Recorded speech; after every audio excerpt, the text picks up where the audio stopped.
فیض اسی کو ملے گا جو ان سے وابستہ رہے گا، جو ان سے کٹے گا، جو ان سے دور ہوگا، اس کے لیے اللہ تعالیٰ نے اعلان فرما دیا ہے من عاد لی ولیا فقد آذنتہ بالحرب، جو میرے ولی سے دشمنی کرے گا میں اس کے لیے اعلان جنگ دیتا ہوں۔ اللہ فرماتا میں اسے اعلان جنگ دیتا ہوں، آؤ مجھ سے جنگ کر لو، میرے ولی کی دشمنی کرنے والوں آؤ مجھ سے مقابلہ کرو۔ کون ہے تم میں ایسا طاقتور جو اللہ تعالیٰ سے جنگ کرے، اللہ سے مقابلہ کرے؟ عزیزان ملت اسلامیہ، آج حیدرآباد شہر میں وہابیت اتنی تیزی سے پھیل رہی ہے، بڑا دکھ ہوتا ہے دیکھ کر، افسوس ہوتا ہے دیکھ کر۔ ہماری نوجوان نسل جو کل تک یا نبی سلام علیہ کا کہتی تھی، ہماری نوجوان برادری جو کل تک اولیاء اللہ کی عاشق تھی، 11ویں 12ویں بڑی عقیدت و احترام سے کیا کرتے تھے اور الحمدللہ عقیدہ بہت مضبوط تھا، لیکن آج صرف ایک اسپلنڈر گاڑی اور ایک سیل فون کی وجہ سے ایمان بیچا جا رہا ہے، ایمان خریدا جا رہا ہے۔ بتاؤ مسلمانوں، کیا ہمارا ایمان اتنا سستا ہو گیا، ہمارا ایمان اتنا گیا گزرا ہو گیا، ایک اسپلنڈر گاڑی اور ایک سیل فون کے بدلے اپنا ایمان و عقیدے کا ہم سودا کریں؟ عزیزان ملت اسلامیہ، مرد مومن کی شان تو یہ ہوا کرتی ہے کہ دنیاوی لالچ میں وہ نہیں آتا، اپنے ایمان کا سودا نہیں کرتا۔ بھوکا مر جانا پسند کرے گا لیکن اپنے ایمان کو نہیں بیچے گا، بھوکا مر جانا پسند کرے گا، اللہ تو لال کی زندگی گزارنا پسند کر لے گا، جھوپڑے میں رہنا پسند کر لے گا، لیکن اپنے ایمان کا سودا نہیں کرے گا۔ آج نوجوانوں، آج اس مقدس اسٹیج سے آپ سے یہی گزارش کرنا چاہتا ہوں، خدارا آپ اسپلنڈر گاڑی اور سیل فون کے چکر میں نہ جائیں یا کسی اور پیسے کی لالچ میں نہ جائیں، کیونکہ مجیب علی رضوی کی عادت رہی ہے، الحمدللہ ہمارے اسلاف کا یہ وتیرہ اور طریقہ رہا ہے، ہم انہی کی سنت پہ عمل کر رہے ہیں۔ ہم جو بات کہتے ہیں وہ کان میں نہیں کہتے ہیں، میدان میں کہتے ہیں۔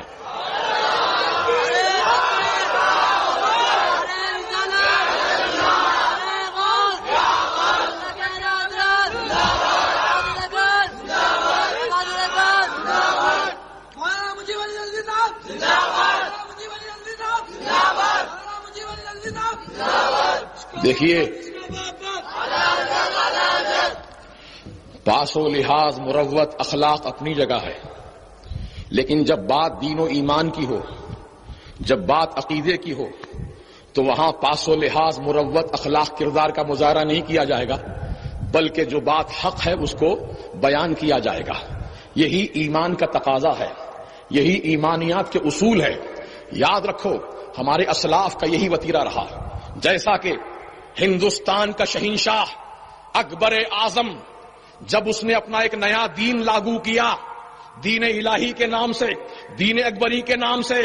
تو عزیزان ملت اسلامیہ اس وقت، اس دور میں جو مجدد تھے سیدنا شیخ احمد فاروقی سرہندی علیہ رحمت و رضوان، وہ اپنے گھر کے تنہائی میں نہیں جا کر بیٹھ گئے، گوشہ نشین نہیں ہو گئے، ہم کو کیا کرنا ہے اس کا معاملہ ہے وہ جواب دے گا کہہ کر خاموشی اختیار نہیں کی، بلکہ آپ سینہ سپر ہو گئے اور شہنشاہ وقت کے خلاف آپ نے ٹکر لی، ہر طرح کی مصیبت کو برداشت کیا لیکن حق کی آواز کو بلند کیا۔ یہی ہمارے اسلاف کا وتیرہ رہا ہے، یہی ہمارے اسلاف کی سنت رہی ہے۔ سیدنا امام احمد بن حنبل رحمت اللہ تعالی علیہ کی ننگی پیٹھ پر کوڑے برسائے گئے ہیں صرف حق بات کہنے کی وجہ سے۔ عزیزان ملت اسلامیہ، آج ہماری اسلاف کی تاریخ کو ہم فراموش کر رہے ہیں اور ہم مصلحت کا شکار ہو رہے ہیں۔ ارے دین میں مصلحت جائز ہوتی امام حسین شہید نہ ہوتے، دین میں مصلحت جائز ہوتی سیدنا علی اکبر کی جوانی لوٹتی، دین میں مصلحت جائز ہوتی تو سیدنا علی اصغر کی شہادت واقع نہ ہوتی۔ ان تمام مقدس نفوس قدسیہ اہل بیت اطہار نے اپنی عظیم قیمتی جانوں کا نذرانہ خدا کی راہ میں پیش کر کے جو دین و عقیدے کی حفاظت کا فریضہ انجام دیا ہے، آج امام حسین کا لہو پکار کر تم سے یہی مطالبہ کر رہا ہے۔ اے حسین کے چاہنے والوں، اے حسین سے محبت کرنے والوں، اے حسین کی محبت کا دم بھرنے والوں، اے حسین سے اپنی نسبت جوڑنے والوں، حسینی کردار کو زندہ کرو، حسینی کردار کو بیدار کرو۔ یہ وقت کا اہم ترین تقاضا ہے اور میں بڑی مؤدبانہ، بہت ہی مخلصانہ، بہت ہی احترام کے ساتھ ہمارے تمام اکابر علماء، اکابر مشائخ کرام، سادات اعظام کی خدمت میں تو ان کے قدموں کی دھول کی برابر بھی نہیں ہوں، میں ان کو کیا کہہ سکتا ہوں، میں کیسے جسارت کر سکتا ہوں کہنے کی، لیکن ہمارے اسلاف کی تاریخ اور ان کے وتیرے کو زندہ کرتے ہوئے یہی معروض ادب پیش کروں گا۔ حضور آپ سب سے ہماری یہی التجا ہے، یہی ہمارا معروض ادب ہے کہ اب آپ حضرات خاموشی اختیار نہ کریں بلکہ اپنی قوم اور ملت کو، اپنے چاہنے والوں کو، اپنے حلقہ ارادت میں داخل ہونے والوں کو یہ پابند کر دیں اور اس بات کا ان سے عہد لے لیں کہ زندگی بھر سنی صحیح العقیدہ بن کے رہیں گے، کسی بدعقیدہ جماعت سے اپنا تعلق نہیں جوڑیں گے، کسی بدعقیدہ جماعت سے اپنا کوئی رشتہ نہیں جوڑیں گے، اس کی دعوت نہیں کھائیں گے، اس کے گھر کا پانی نہیں پیئیں گے، اگر وہ بیمار پڑ جائے تو اس کی تیمارداری نہیں کریں گے، اگر وہ مر جائے تو اس کے جنازے کی نماز نہیں پڑھیں گے، اس کے جلسوں کے اسٹیج کی ہم زینت نہیں بنیں گے۔ یہ تمام باتوں کا عہد لے لے تاکہ قوم برباد ہونے سے بچ جائے، یہ ملت تباہ ہونے سے بچ جائے۔ ہم آپ سے یہی معروض ادب پیش کرنا چاہتے ہیں، خدا را اپنی برباد ہوتی ہوئی قوم کو بچا لو۔ اے سادات کرام، آپ کی بارگاہ میں ہمارا معروض ادب ہے، اپنی قوم کو بچا لیجئے، آپ کے نانا جان کی اس امت کو تباہی سے بچا لیجئے، آپ کے نانا جان کی پیاری امت کو بچا لیجئے۔ اس امت کو بچانے کے لیے میرے آقا پیٹ پہ پتھر باندھے تھے، اس امت کو بچانے کے لیے میرے آقا اپنے گھر میں ایک مہینے تک چولہا نہیں جلائے تھے، اس امت کو بچانے کے لیے میرے آقا اپنے پیارے نواسوں کو قربان گاہ میں پیش کر دیا تھا۔ خدا را آپ انہی کی آل ہیں، انہی